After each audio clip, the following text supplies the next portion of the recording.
Pernah nggak sih kalian ngerasa kebijakan di negeri ini semakin absurd? Harga-harga naik, gaji segitu-gitu aja, kerjaan makin susah. Sementara segelintir orang bisa hidup enak tanpa usaha yang kelihatan. Lalu tiba-tiba muncullah tren kabur aja dulu. Fenomena di mana anak muda milih buat ninggalin negeri ini demi kehidupan yang katanya sih lebih baik di luar sana. Kenapa ini bisa terjadi? Dan apakah ini sebenarnya gejala yang lebih besar dari sekedar tren sosial? So fasten your seatbelts, let's unpack this together.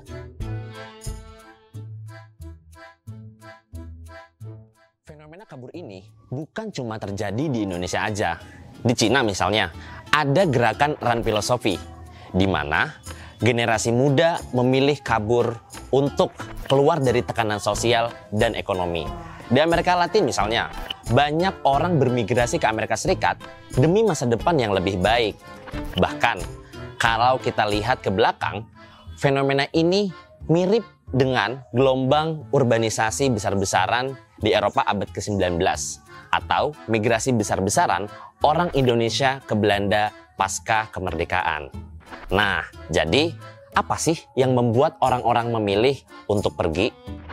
Nah, buat memahami ini, kita bisa pakai konsep dari sosiolog asal Prancis, Émile Durkheim, teori anomi.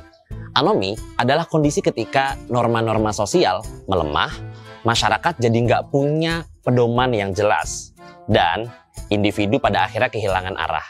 Ini sering terjadi ketika ada perubahan sosial dan ekonomi yang besar.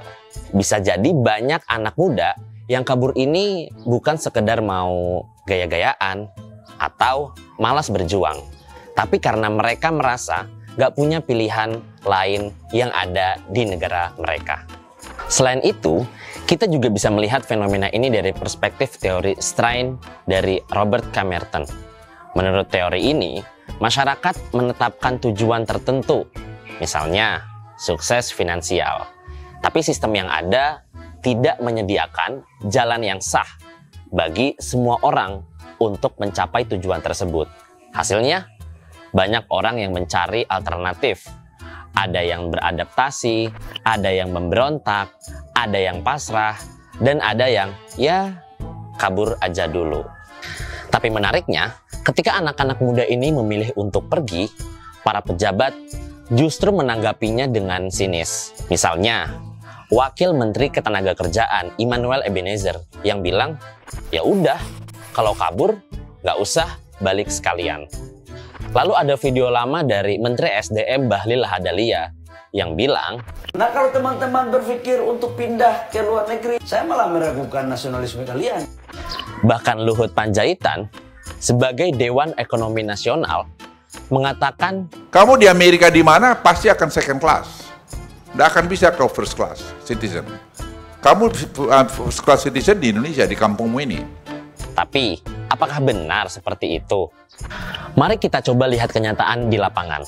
Pertama, harga rumah makin nggak terjangkau buat generasi muda. Kedua, peluang kerja nggak sebanding sama jumlah lulusan. Yang ketiga, ketimpangan sosial yang makin parah. Keempat, fasilitas kesehatan dan pendidikan di Indonesia yang katanya lebih baik, ternyata masih tertinggal dibanding negara lain. Ini realitas yang dihadapi anak muda. Dan kalau kita melihat dari sudut pandang mereka, pergi ke luar negeri bukan lagi sekedar pilihan, tapi strategi bertahan hidup. Ambil contoh seorang mahasiswa Indonesia yang kuliah di Jerman. Dia memilih pergi karena biaya pendidikan lebih murah.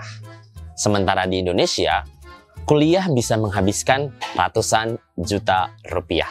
Atau seseorang tenaga kesehatan yang memilih kerja di Australia karena gajinya bisa 10 kali lipat dibanding di sini.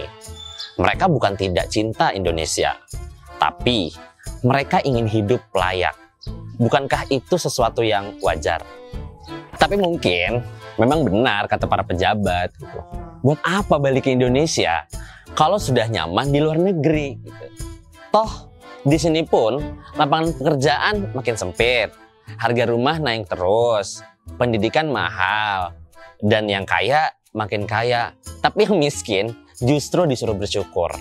Mungkin justru para pejabatlah yang berharap kita semua pergi, supaya mereka bisa tetap menikmati negara ini tanpa harus berbagi dengan kita. Atau mungkin memang kita harus tinggal di sini dan tetap sabar, bekerja keras, menabung, dan percaya bahwa suatu hari nanti kita bisa sukses. Meskipun ya kemungkinan besarnya tetap nggak bisa beli rumah dan tetap gaji UMR. Tapi jangan khawatir, kata pejabat kita, fasilitas kita first class. Ya mungkin first class buat mereka, sementara kita naik ekonomi tapi harus bayar harga first class. Jadi buat kalian yang masih bertanya-tanya lebih baik tetap di Indonesia atau kabur aja dulu, jangan khawatir. Pemerintah kita pasti akan memberikan solusi terbaik. Entah itu menaikkan pajak dengan harga yang tinggi, atau sekedar memberikan saran spiritual untuk lebih bersyukur. Atau juga gunakan stafsus seperti Raffi Ahmad untuk rubah tagar dari kabur aja dulu ke pergi migran pulang juragan. Yang ada malah migrain alias sakit kepala. Ups. Gimana menurut kalian? Tulis pendapat kalian di kolom komentar. Dan jangan lupa like, share, dan subscribe buat diskusi-diskusi seru lainnya. Dan sampai jumpa di video berikutnya. Kenapa warganya yang kabur ya? Mestinya kan justru pejabatnya ini, penanggung jawab publiknya yang harus kabur dulu gitu.